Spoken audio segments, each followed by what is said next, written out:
Need to improve your club on Ultimate Team? Check out IGGM for safe and reliable coins with the link in the description.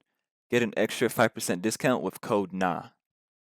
What's good, y'all? In this video, I'm going to show you guys the 4334 that I've been working with lately, which I found to have a lot of fun with. It's a really creative formation because it allows for a lot of free roaming buildup. It's also a pretty unique formation because this formation is something that I don't really notice in game. I don't really see a lot of other players using it. So I've had a lot of fun making a formation that isn't necessarily meta, but is still very capable of making dominant results. It shares a lot of similarities to my previous formations like the 4335, and it also has a lot of similarities to the 4231 with the fact that it has wingers, a striker, and a cam. Also pretty similar to the 4321 with how quick in the attack it can be.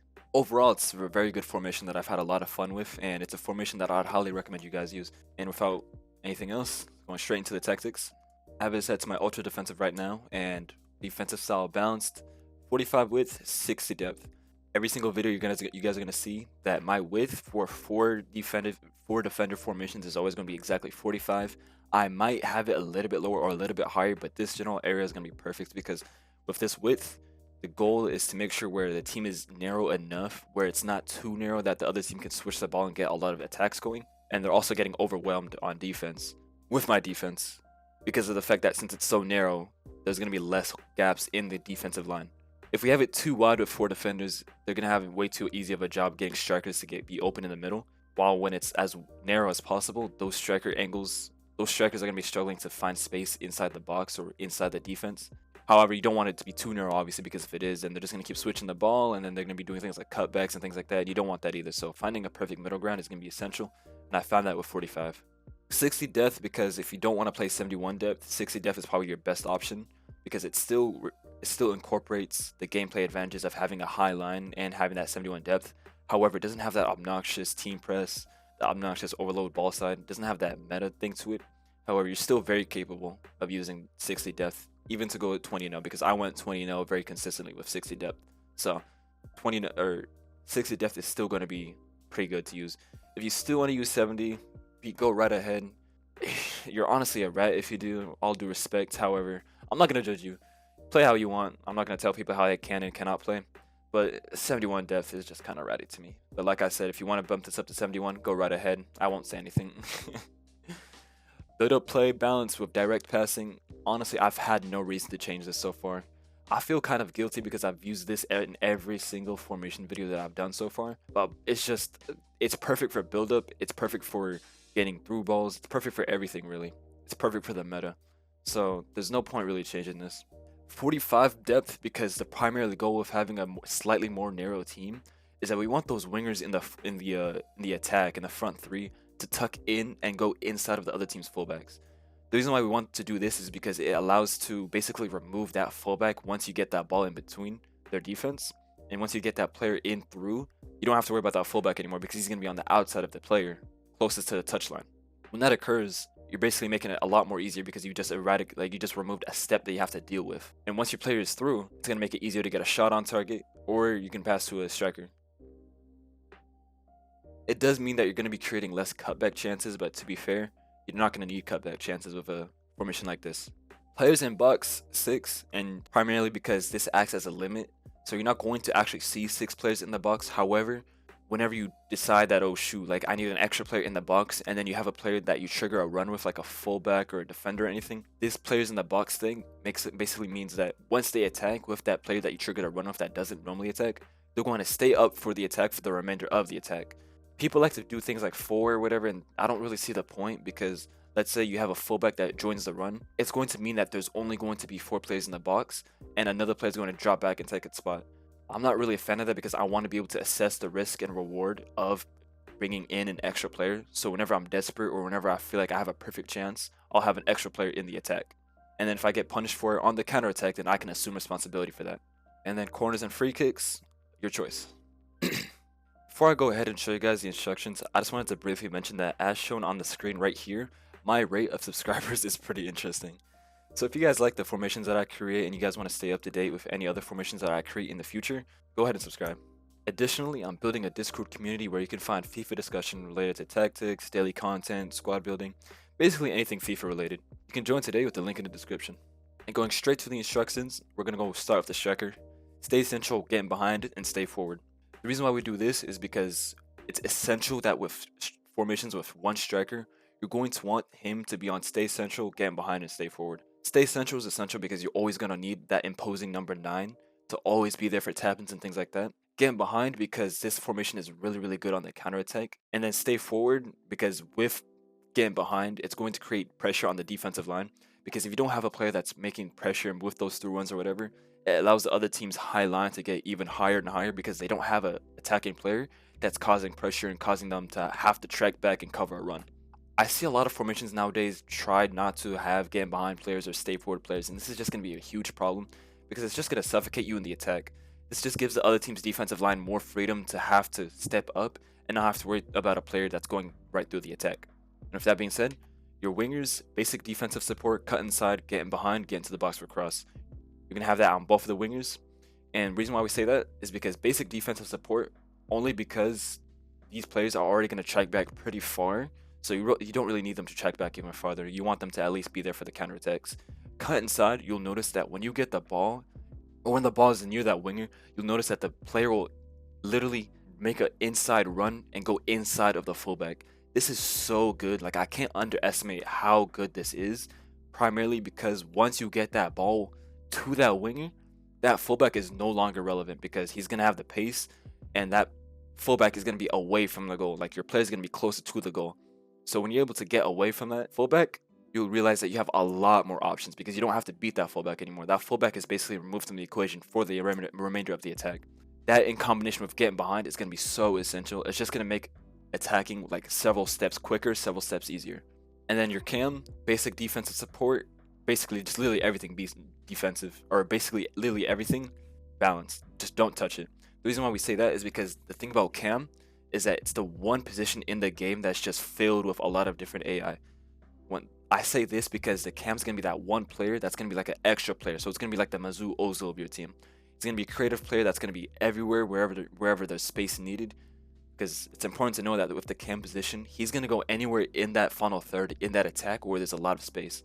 So leaving him on completely balanced allows him to express himself and do that to his maximum ability.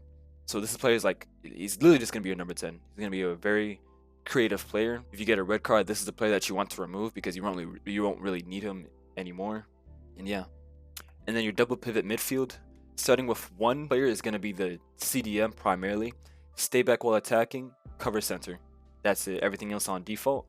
The reason why we say that is because this guy's gonna be your CDM, basically your destroyer, your anchor, your whatever you want to call him. Really, he's gonna be a player that stays behind and focuses primarily on defending, but it's still going to be very crucial in the attack because he's gonna be that last resort player, where if you need someone to start the ball with or start progressing the ball, and you want a player where every player is ahead of him, Toure or your CDM right here is going to be that player. When you have this guy with the ball, every other attacker is going to be ahead of him. So this guy's basically going to be your anchor, like your Jorginho or whatever you want to put it, your Declan Rice or whatever. And then your other player, this is like your number 8, your Jude Bellingham, whatever. This guy, it's very important that you figure out what type of player you put here because it's very player instruction or player work rates will really affect how this player acts. I've had fun putting a high medium player here. High is probably the best you can put though, because you know literally high he's going to be doing everything, but high medium is probably my favorite because it focuses him on being a step ahead in the attack. But basically you're going to use balanced attack on attacking and cover center on defensive position. You'll notice that with that balanced attack, when he sees space in the gap in the defensive line, he's going to make a straight run and go straight through it. So you're going to have a lot of chances in getting through balls in with this guy, ironically speaking. And he's also just going to be in general pretty open in the attack, which I've noticed. And I'm a really big fan of this play right here, honestly. Like, finding this guy to pass the ball to, it's one of my favorite things to do in the attack because he's normally in way more creative positions than, let's say, the player next to him is CDM. So, and then your fullbacks, stay back while attacking and overlap on one, and then balanced attack, mixed attack on the other.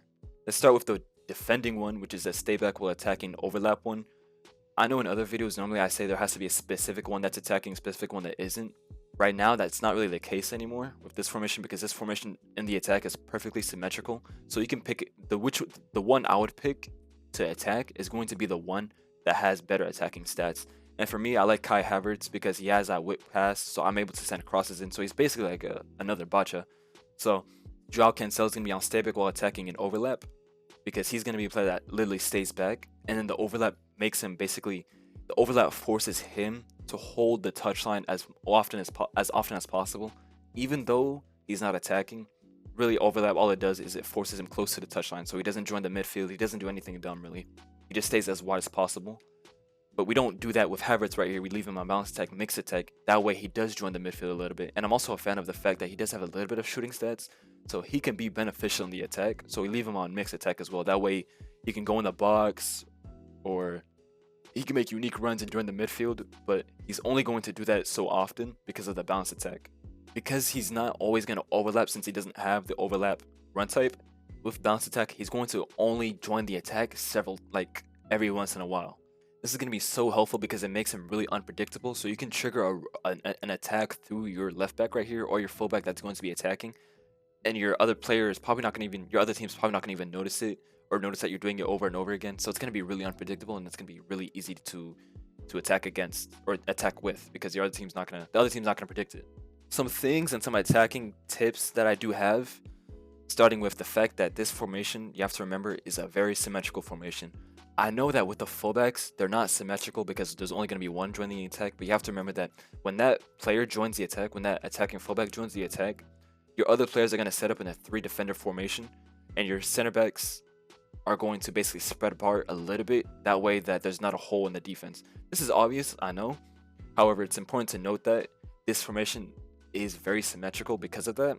So be free to switch the ball around, be free to switch from touchline to touchline, primarily because you'll be able to make that other team's defense, their defensive line is going to have to keep going bouncing back and forth to the point where eventually there's going to be a hole in the defense, and it's not going to take many switches to notice that, oh shoot, like the moment you switch it, you might have a lot better passing options than when you just kept the ball.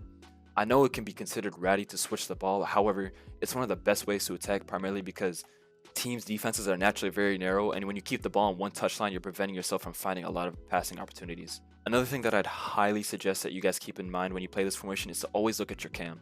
That cam is going to be very creative because he's going to be a player that's going to be consistently open a lot. So no matter where the ball is in the final third, he's going to be a player that's going to be primarily focused on always being an available passing option or just a dangerous threat. I really like Salah for this because he has Trivela and he has finesse shot, so there's no situation where he's not going to be good on the ball in terms of goal scoring opportunities. He can score long shots, and he can also dribble the ball into the box and score. It's also important to keep in mind that this formation is primarily really good at counterattacks, but it's also still really good with build up as well. It's just important to keep in mind that you don't want to take too long when you're attacking with this formation, primarily because the longer you take, the less progress you're going to make, because this formation is a really fast-paced formation, since a lot of players are going to be making runs especially, and the runs in behind are going to be what really triggers your goal scoring opportunities.